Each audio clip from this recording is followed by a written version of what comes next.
नागपूरच्या पाचपोली परिसरातून मोठी आणि महत्त्वाची बातमी समोर आली आहे। कत्तलखान्यात नेण्याच्या तयारीत बांधून ठेवलेल्या तब्बल 8 गोवंशाची पाचपोली पोलिसांनी धाडसी कारवाई करत सुरखूप सुटका केली आहे। पोलिसांची चाहूल लागताच आरोपी घटनास्थळावरून फरार झाला असून आता त्याचा शोध घेण्याकरिता पोलिसांकडून तपास सुरू आहे। मिळालेल्या माहितीनुसार पाचपोली पोलीस पथकाला गोवंश कत्तलखान्यात नेण्यासाठी बांधून ठेवल्याची माहिती मिळाली होती। माहितीच्या खातरजमा करत पोलिसांनी तातडीने कारवाई केली। घटनास्थळी पोहोचताच कत्तलखान्यात नेण्याच्या तयारीत बांधून ठेवलेले 8 गोवंश पोलिसांच्या निर्देशनास आलेत। पोलिसांनी तत्काळ या 8ही गोवंशाची सुटका करून त्यांना सुखरूप ताब्यात घेतले। मात्र पोलिसांची चाहूल लागताच संबंधित आरोपी घटनास्थळावरून फरार झाला।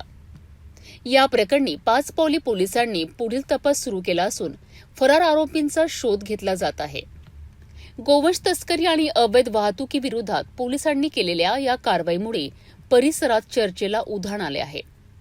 आता या प्रकरणामागे आणखी कोणाचा सहभाग आहे का?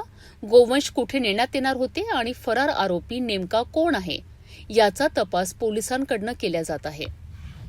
पाचपोली पोलिसांच्या या धडाकेबाज कारवाईत 8 गोवंशाची सुखरूप सुटका करण्यात आली आहे। फरार आरोपींचा शोध सुरू असून या प्रकरणाच्या तपासातून आणखी काय माहिती समोर येते याकडे सर्वांचे लक्ष लागले आहे।